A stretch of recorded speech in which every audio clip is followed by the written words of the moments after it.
Buckle up, folks. We're in for a bumpy ride. It's late at night after Election Day, and I want to answer 6 big questions about the election. What happened? How did it happen? Why did it happen? What could we have done differently? What does this mean for the future? And what do we do next? Question 1. What happened? Donald Trump is going to win the presidency. Republicans have won control of the U.S. Senate, and we don't know the outcome of the House yet. Question 2. How did it happen? The early exit polls show Trump's 3 strongest groups were white men, Hispanic men, and white women. In Georgia, it was even worse. One exit poll said that 69% of white women voted for Trump. Even after he took away their reproductive rights and was found liable for sexual assault, the majority of white women voters still chose patriarchy over their own liberation. On the other hand, Kamala Harris's 3 strongest groups were black women, black men, and Latino women. Question 3, why did it happen? This is a tricky question to answer before all the data is collected, so let me just say this. Some people are blaming inflation and the economy for Trump's success. I don't buy that because black voters are more negatively affected by inflation and the economy than white voters, and we voted overwhelmingly for Kamala Harris. In fact, I don't think it was about issues at all. If you look at policy alone, nearly all of Harris's proposals get majority support, but only half of Trump's did in the recent Washington Post survey. Missouri voters approved a measure to increase the minimum wage, which Harris supports, but still voted for Trump for president. And the majority of Florida voters cast ballots to protect abortion and legalize marijuana, even though they didn't reach the 60% threshold for a constitutional amendment. Those are Democratic positions. Let's be real. Trump doesn't represent policy, he represents cultural resentment against the changing America. Question 4, what could Harris have done differently? There's going to be a lot of debate about campaign strategy, but it's too early to draw definitive conclusions. One Republican complained that Harris should have run a more centrist campaign. I disagree. I think she bent over backwards to accommodate centrists and Republicans. On the other hand, critics on the left argue that she should have run a more progressive campaign to motivate the base. And that's complicated too, because doing so would definitely have cost Democrats the Senate in those tough red states. But the truth is, I don't know that any of that matters. Harris had little more than 100 days to introduce herself to the public and mount a presidential campaign against a powerful white man who was a former president of the United States, bankrolled by the richest man in the world, Elon Musk. In spite of those obstacles, she raised $1 billion, drew huge crowds, and generated excitement in a race that was lifeless before she entered. Trump did everything wrong in his campaign, and it didn't matter to the majority of white voters. He got indicted 4 times, got convicted of 34 felonies, lost the debate to Kamala Harris decisively according to all the polls, couldn't articulate any more than concepts of a plan for health care after 10 years of running for president, flip-flopped repeatedly on abortion, refused to answer a basic question about the minimum wage, simulated a lewd sex act on stage, refused to apologize for a speaker at his rally attacking Puerto Ricans and Latinos,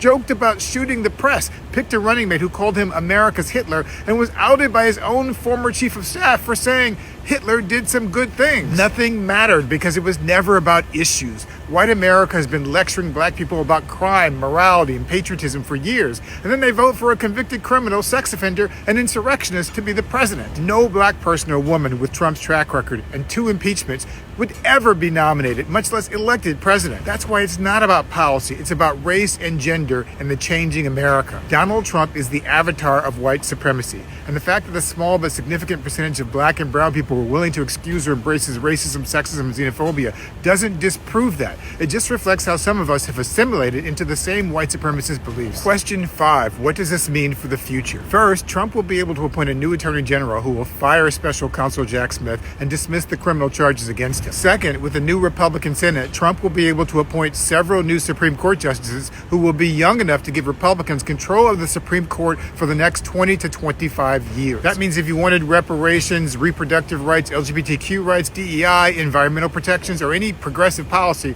that won't happen in your lifetime, no matter who succeeds Trump in office, because the courts will strike it down. Third, Trump will be able to appoint vaccine denier RFK Jr. to head up women's health and vaccines. He'll cut taxes for billionaires, which is why rich people like Musk support him anyway. And he may be able to begin his promised mass deportation of immigrants. He also promised to abolish the Department of Education, bring back stop and frisk policing, and give law enforcement immunity from prosecution. So be ready for that too. Question 6. So what do we do next? Hakeem Jeffries will now become the leader of the opposition in Congress. And there is some good news in the results. Josh Stein defeated black Nazi Mark Robinson in North Carolina. Lisa Blunt Rochester and Angela Alsobrooks won Senate seats in Delaware and Maryland.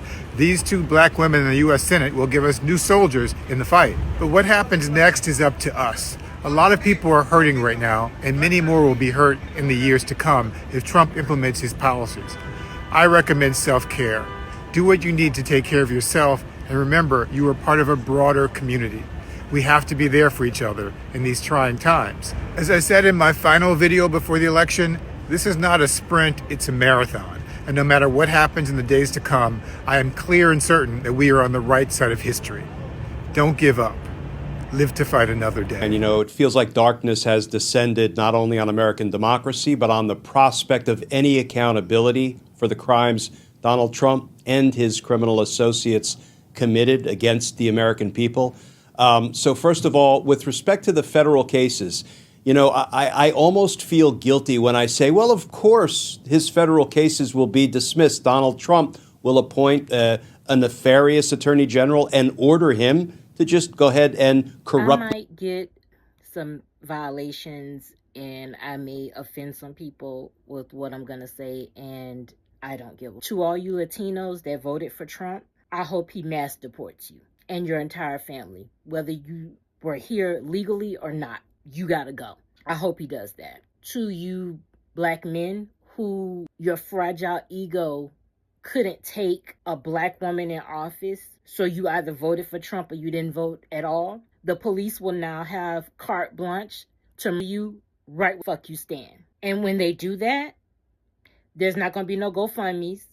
Don't ask your family to ask us for shit. Just, they can't afford to bury you, dig a hole in their backyard. It is what the fuck it is. But don't expect sympathy. Don't expect protest in the streets. We're not doing that. Black women, we're done with. We're done. We did our due diligence for this century and the next. We've done enough. We're not doing anymore. To you white women that once again voted against your fucking interests, when your husbands start knocking into the middle of fucking next week and you can't do anything about it because no fault divorce is in play, I want you to take those black eyes and those busted lips as a personal thank you from Donald J. Trump each and every time you get hit. Take it. Don't look for nobody else. Don't ask for fucking help. Take your beatings. For all of y'all that voted for Trump, I hope you get exactly what you voted for.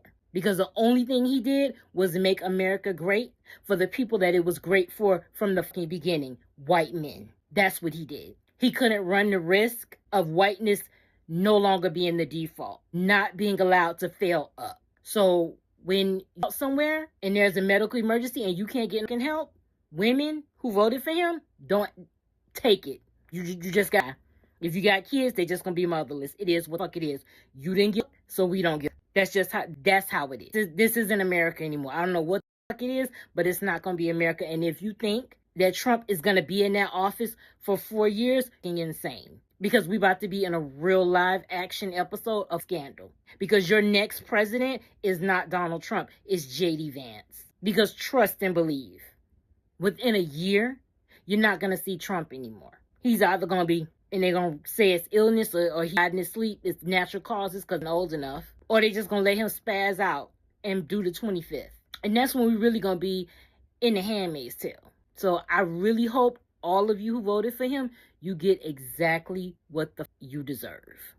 Talk the liberals out there from my heart. As a MAGA man, I love Trump. And they say I'm in the court. I ain't no court. Let me tell you something. Trump told me to jump off that thing over by God to my death. I'd fucking do it. That ain't a court. That's love. That's fucking love. But I don't want to talk to these goddamn liberals out there. The fact is, if I'm honest about it, Trump, all he wants to do is help white, straight Christian men. Let him do it. He just wants to keep us on top, let us keep our place. He wants to oppress and let everybody else that's a woman, that's brown, that's black, that ain't Christian, that's gay, LGBTQ, whatever the hell it all is, he wants to keep them down under us. That's all the man's trying to do in a nutshell. Keep the rich richer and the poor poorer. I'm being honest with you. He don't care about nobody but rich folks, if we're honest. And to be honest, I know Trump's a narcissist. He only cares about himself. And I know he's normalizing narcissism. I know he is normalizing immorality, inhumanity, racism, white supremacy, white nationalism, misogyny, all that. He's normalizing lying. He's normalizing conning. He's normalizing criminal activity. He's normalizing treason. I know that.